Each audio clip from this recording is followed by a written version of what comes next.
Þá er komið að nóvemberleiðsögn fyrir fisk. Þetta er almennur lestur og við fyrir suma en alls ekki alla. Og það er bara að taka til sín sem eigi. Svo er alltaf gaman að skoða önnur merki úr stjörnukortinu sínu og þá finnst mér sérstaklega vert að nefna rísandamerki sitt og tunglumerki sitt. Það er svona það sem að þau koma oft svolítið sterk inn. Þannig að það er alveg þess virðist að tékka á þeim stundum. En við skulum byrja að athuga hvaða fisk ég er að tala við. Sjá.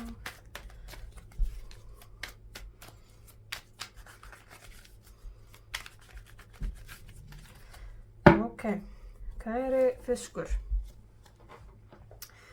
Nú reynir svolítið á þekkingu þína, reynslu þína, lærdóminn sem þú hefur að baki og jafnvel að þú þurfir svona að fara að fletta upp í gömlum glósum það sem þú hefur lært nú þegar, svona rifja upp einhverja gamla takta og þar að auki jafnvel að þú þurfir að þurfir kannski að ráðfæra þig, leita ráða til annarra. Þú veist, einhverju sem hvort sem eru bara traustu vinur, trúnaði vinur eða ráðgjafi eða leiðbeinandi eða kennari, þú veist, sakar ekki að leita ráða. Sérstaklega þar sem að hér ertu svolítið að vinna með aðra einstaklinga, vinna með öðrum einstaklingum eða fyrir þá eða að þeim eða í samstarfi og það er svona þú ert svona veltaði fyrir þér kannski þinni stöðu innan þess hóps hvort þetta sé eitthvað sem passi þér að þegar mér finnst eins og að það sé svolítið vera ögra eða ýta við svona þínum standard, þínum gildum í þessu samstarfi og þú ert farið að upplifa sjálft þig kannski svolítið inni króað og þetta er eitthvað neginn, þér finnst þetta eitthvað neginn ekki passa, þetta er eitthvað neginn ekki rétt sko og fyrir vikið var það erfiðara að svona tengjast inn í hópinn og gefa þig inn í hópinn sérstaklega þú ert sjálft ekki kannski endilega að stjórna og finnur meira segja jafnvel fyrir að þínu áliti eða þínu tillögum sé hafnað af þeim sem stjórna og þetta er bara orðið svolítið sárt og íþyngjandi og svona svolítið eins og þið langar eiginlega bara ekki til þess að vera með í þessu verkefni lengur en þá reynir svolítið mikið á bara þína fyrri reynslur og þekkingu að svona hvernig þú ætlar að takast á þetta og ekki vitlaust heldur að leita ráða hjá einhverjum öðrum eða bara ræða þetta við trúnaði vinnin þú veist að pústa smá og svoleiðis sko. Fáum hér fortíðina. Þetta er svo sem ekki í fyrsta skipti sem að þú færir þessa tilfinningu að þú tilheyrir ekki hópnum sko. En núna er þetta svona að trufla þig, virkilega að bögga þig sko og það snýst ekki að þér sem einstaklingi sé hafnað á félagslega viðmiði heldur meira þú veist að það sé kannski ekki hlustað á þína tillögur inn í samstarfsverkefni eða svona að það sé kannski tekið þér jafnvel svolítið sjálfsögðum hlut og það er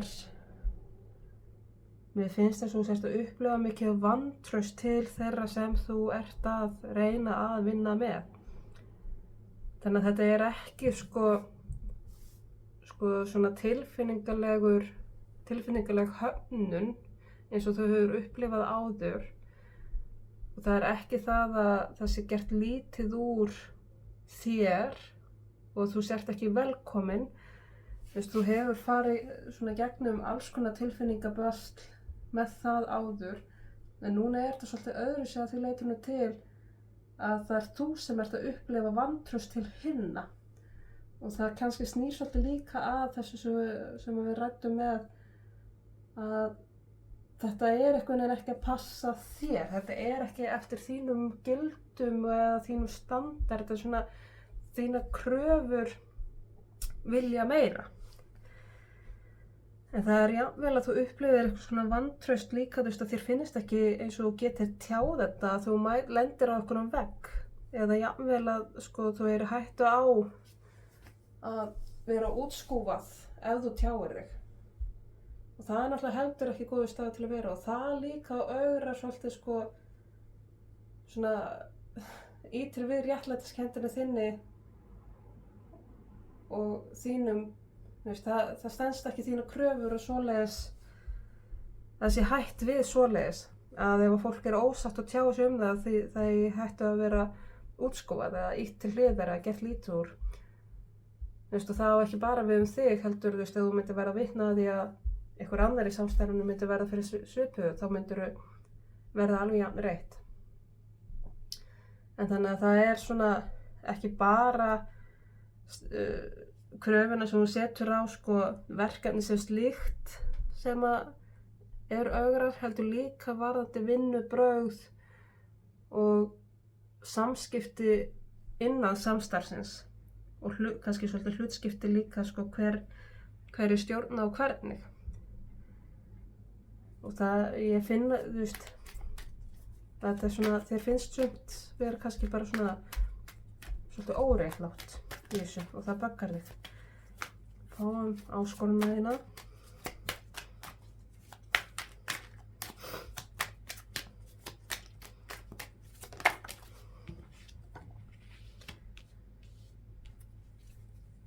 Það er svolítið til áskorun fyrir þeina að sko bæði eins og við ræddum þetta með að finnast eins og maður tilheyrir og passi inn í hópinn sem maður er þarna samankomin að vinna saman,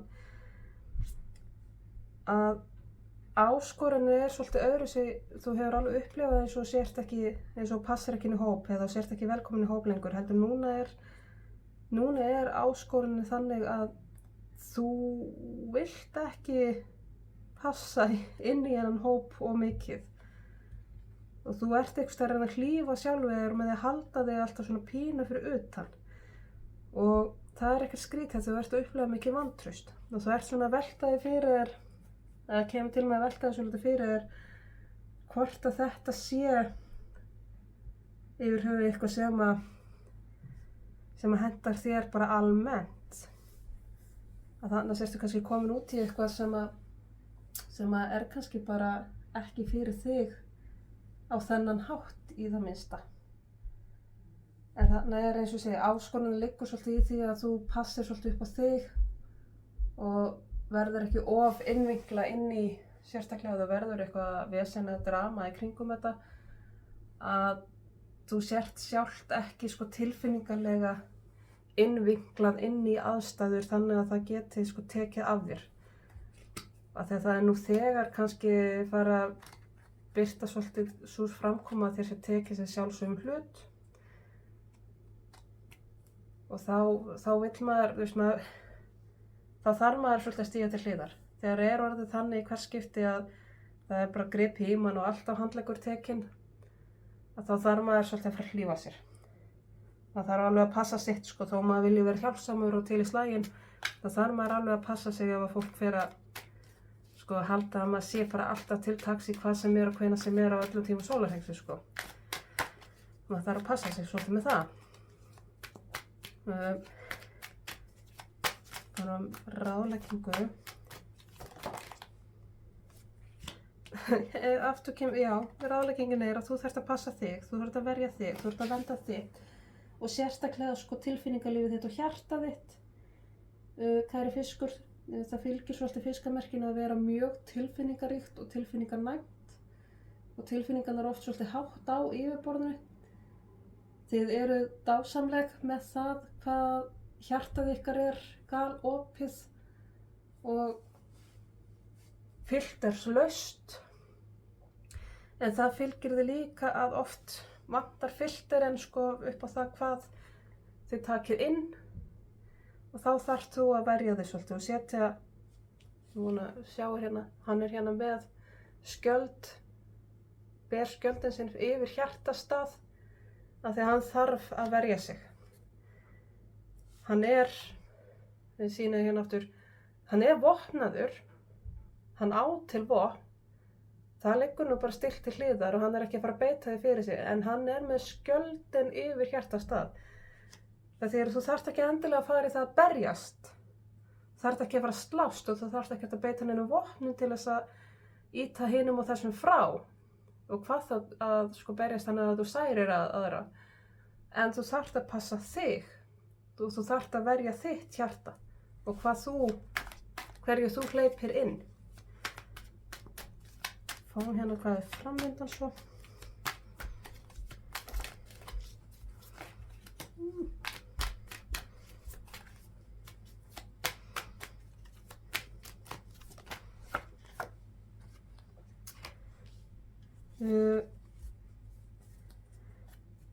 Framundan tímabil þar sem að þú þarft svolítið að svona, sko, þetta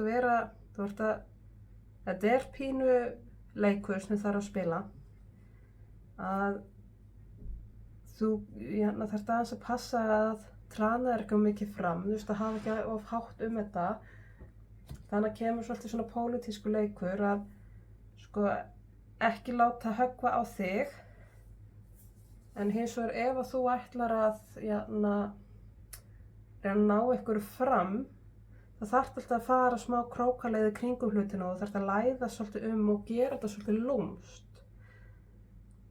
Og hér, sko, sérstaklega held ég með einstaklingum eins og þú ert að vinna með núna, að þá virkar ekki að, sko, fyrir þig allavega, virkar ekki að ætla að segja endilega hlutina bara beint út, að gera hlutina bara ófiltera beint út í loftið.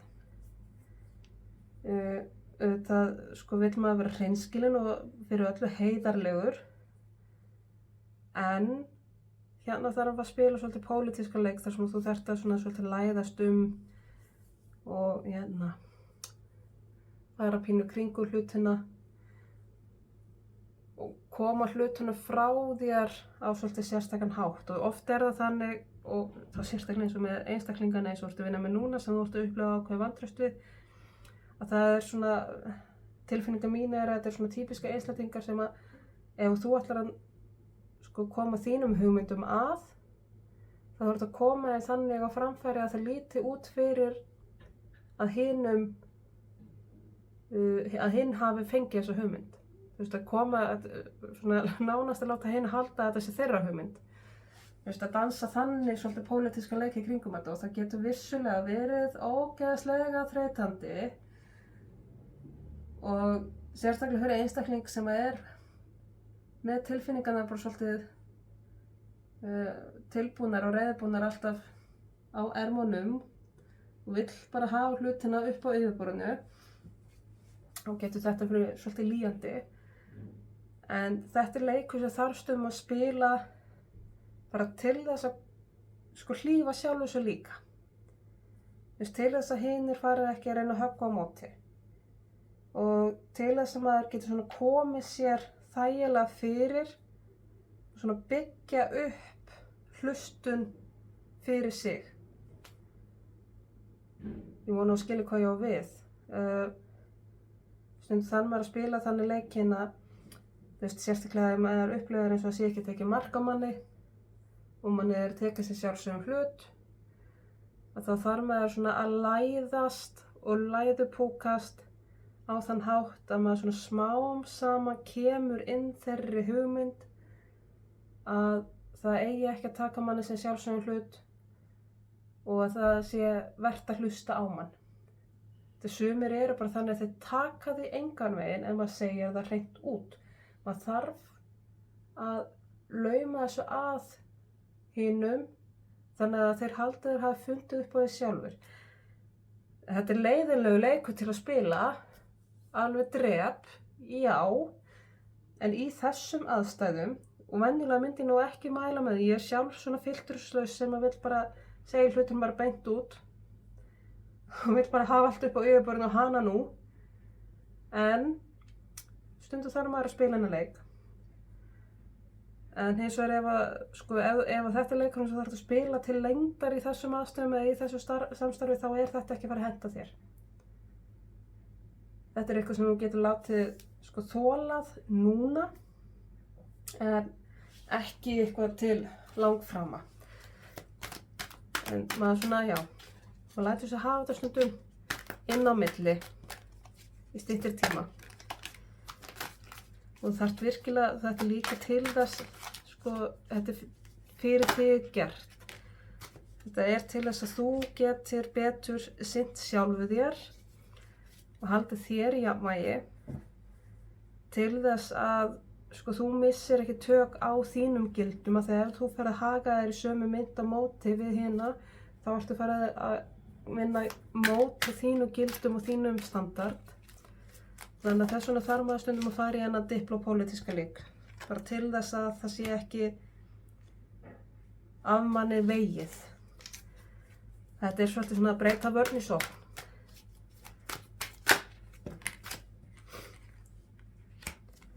Og það skiptir miklu máli fyrir þig í þessu að vera í góðri tengingu við sjálft þig og þess vegna ekki að, einmitt eins og segi, ekki leipa hverju sem er og auðveldlega að þér og ekki láta hlutina ganga og nærri hjartastað. Ekki ofhugsa hlutina, ekki hugsa of mikið, þú ertu svolítið til staðar í líkamanum þínum. Þá getur líka borgað sig fyrir því að fara stundarreglulegar hugleiðslur og sérstaklega þá hugleiðslur sem byggja. Síminn minn hætti allt í einu að taka upp, þannig að það eru smá skil í myndbandinu, en ég ætla bara að klára hérna. Ég var nýbúin að vera að tala mikilvægi þess fyrir að grípa til hugleiðsluverkfæra, sérstaklega til þess að jarðtengja þig og fá sameiningu á milli huga, anda og líkama, vera svolítið til staðar í líkamanum hjá sjálfu þér. En þetta er, það er verið að kenna þér hérna nýjar aðferðir sem koma til með að nýtast þér mjög vel í framtíðinni. Þetta er virkilega áskorun fyrir þig, en það er verið að kenna þér mismunandi nálganir á hlutunum. Og þetta mun virkilega koma sér að gagni seinna mér, þessi lífsreynsla. Svo var ég búin að draga hér spil úr Lightworker Oracle-stofnum. Þú fær hérna spil Divine Talents, eða sem guðlegir hæfileikar. Og ég ætla að lesa bara hérna fyrir þig hluta af meiningunni. Hér segir: þú ert hæfileikarík sál og í gegnum margar lífstíðir hefur þróað með þér andlegan hæfileika sem er að miðla hærri meðvitund, aðlaða heilunarorku og geisla ljósi til þess að hækka vitund þeirra í kringum þig. Þínu guðlegu hæfileikar eru margir, þeir eru tjáðir á einstakan hátt gegnum þig og hæfileikar þínir eru ekkert í líkingu við annarra í kringum þig, en þeir hafa sitt persónulega gildi og ekki vera hrætt við að nota það. Og hérna finnst mér vera að benda svolítið til þess hversu mikil tilfinningavera þú ert. Samfélag okkar gerir oft svolítið lítið úr tilfinningum og tilfinninganæmni og að vera tilfinningalegur almennt. Segir að það vera með berskjaldaðar tilfinningar, vera opið tilfinningaséð og sína tilfinningar sínar mjög skýrt og opið. Samfélagi vill meina að þetta séu veikleikar, en þetta eru styrkleikar og þetta geta verið mjög miklir styrkleikar. Og í þínu tilfelli eru þetta ákveðin hæfileik og styrkleiki sem að vissulega ögrar fólki í kringum þig, en þú átt ekki að hræðast að nota þetta, af því að hversu tilfinningalegt þú ert og sérstaklega hvað varðar réttlætiskenndina þína, samkenndina þína og það að það sé ekki í lagi, það setji þig virkilega í uppnám að að það sé gengið yfir ykkur mörk eða gengið yfir gildiðin, að kröfum, sko bara almennu kröfum sé ekki mætt. Það þú sýnir tilfinningana þínar við því, þetta er styrkleiki og það er til fyrirmyndar. Við hin sem erum ekki eins tilfinningleg megum alveg taka ykkur fiskana okkur til fyrirmyndar hvað það varðar. Og þetta er líka hæfileiki sem að sko, þegar þú sýnir tilfinningana þínar sannlega og hreinskilið, að þá er það ákveðin hvatning fyrir okkur hin. Það er eitthvað sem við eigum að taka mark á. En því fylgir náttúrulega líka, eins og ég sagði, hvernig maður setur það fram er oft ákveðin galdur. Þegar þú að vera að setja þig í ákveðna svona diplomatíska stöðu sem getur orðið svolítið erfið. En svo var ég búin að draga hérna líka í Hjónablómafélagið sem að segir ábyrgð. Og mér finnst þetta þá vera svolítið til áminningu það að þú ert ábyrgt fyrir þínum tilfinningum, bara eins og við öll. Og sama gildir sársauka. Og hér er verið að benda á að þú þarft að þú eitt berð ábyrgð yfir í hvenær og hvernig þér sárnar. Þess vegna þarftu að passa að vera með hana skjöldu í hjartanu og hleypa ekki hverju sem er inn. Af því að ef þér sárnar þá er það alltaf þinn sársauki og þú verður að ákveða hvað þú gerir við hann. Þú ert eitt það að bera ábyrgð á þínu sársauka. Þannig að þú verður þá að læra að filtera það. Og eins líka þetta varðandi sársaukann og ábyrgð á sársauka, að okkur hættir til að segja að hinn eða þessi særði mig, en þegar málið er að hinn eða þessi gerði eða sagði eitthvað sem mér sárnaði. Það er ekki á ábyrgð annarra hvort mér sárni eða ekki. Auðvitað vilja flestir þá, ef maður lætur vita að manni hafa sárnað eitthvað, þá vilja flestir náttúrulega biðjast afsökunar og þeir ætla í flestum tilfellum ekki tilfellum að vekja sársauka hjá öðrum. Sumir eru þannig, en ég held fæstir.